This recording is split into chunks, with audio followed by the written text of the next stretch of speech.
I have to say, I like numbers. I'm not quite sure why Keir Starmer and pretty much every politician, every Prime Minister recently has been quite so fixated on numerical targets. But nonetheless, we have more of them. We have more of them from the government. Some of the old targets might well be staying, but we don't have that migration target. That's the one thing that they're not talking about. Not long ago, Labour committed to basically having the highest, that the UK would have the highest growth rates in the G7. So the G7 is other developed, industrialised economies like the US and Italy and so on. This is where the IMF forecasts the G7 kind of growth area to be. So from the fastest economy, that's the US usually, through to the slowest, that's generally speaking Italy. And not every time, I should say. But broadly speaking, the plan was get the UK at the top of this ranking. Where do you think the UK actually is heading? This is according to the latest forecast from the IMF.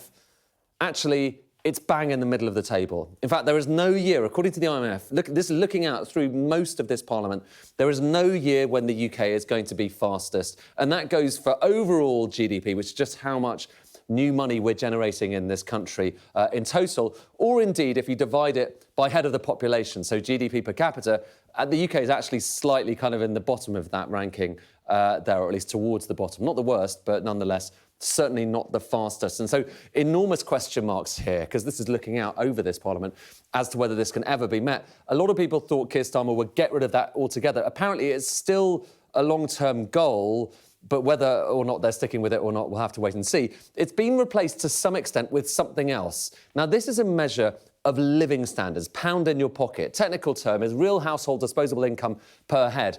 And the goal here is to say, listen, over this parliament, we want this to be going up. So it's quite simple. If that line continues and stays in the blue area, it's a pass. If it goes down into the red area, that's a fail, at least as far as we can interpret this rule. And here's the interesting thing, actually. Before the budget, it was heading up. OK, so this was already going up. That means, you know, us getting better off, albeit after this period when things were very tough.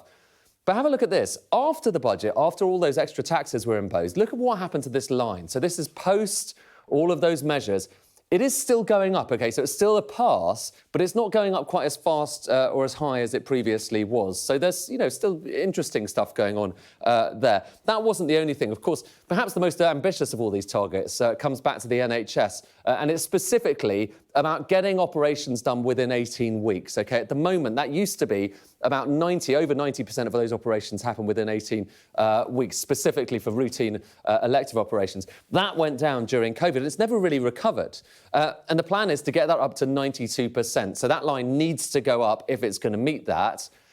Whether it gets there is another question. The NHS, of course, has been given lots of money, but whether this means, you know, they feel duty-bound to do this or whether they assume that they've already pocketed the money they've been given and this is a new commitment on top, again, we have to wait and see. But that's ambitious, that one. The next one, people will look at this and be a little bit more sceptical about it. This is getting the number of police officers and other people on the beat up by 13,000. So you're talking about 13,000 new officers over the course of this next parliament.